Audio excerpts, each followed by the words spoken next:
Hello दोस्तों Chambal fertiliser ने अपने क्वार्टर 3 के रिजल्ट डिस्क्लोज कर दिए हैं। कंपनी की तरफ से कोई भी डिविडेंड या बोनस इशू नहीं हुआ। चलो देखते हैं सबसे पहले रेवेन्यू क्या निकल कर आता है, जो कि पिछले क्वार्टर में था 6,412 करोड़, पिछले साल था 4,918 करोड़, अब हुआ है 5,898 करोड़। यदि हम ईयरली वाइज चेक करेंगे तो वहां पर लगभग 20% की तेजी है, तो यदि हम क्वार्टरली वाइज चेक करेंगे तो वहां पर 8% की गिरावट है। लेकिन जो केमिकल सेक्टर से है तो इसे हमने ईयर ऑन ईयर बेसिस पर देखना ही ठीक रहेगा।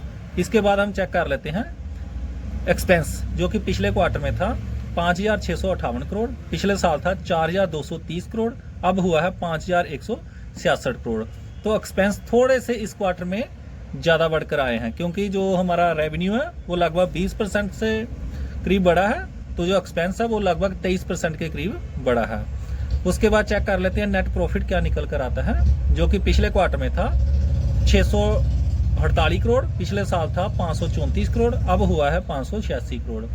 ईयरली वाइज चेक करेंगे तो वहां पर लगभग 10% की तेजी है।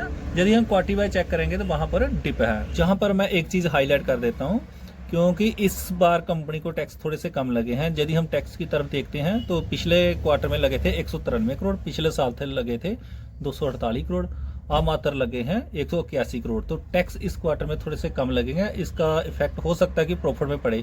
यदि हम दूसरी तरफ ऑपरेटिंग प्रॉफिट चेक करते हैं तो पिछले क्वार्टर में था 794 करोड़, पिछले साल था 752 करोड़, अब रह गया है 746 करोड़। तो यदि हम ईयर ऑन ईयर बेसिस पे भी देखें तो वहां पर डिप है, जबकि रेवेन्यू और प्रॉफिट में ईयर ऑन ईयर बेसिस पर जंप था।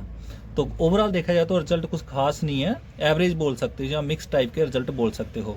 फाइनली चेक कर लेते हैं ईपीएस, जो कि पिछले क्वार्टर में था 16.19, पिछले साल था 13.34, अब हुआ है 14.64।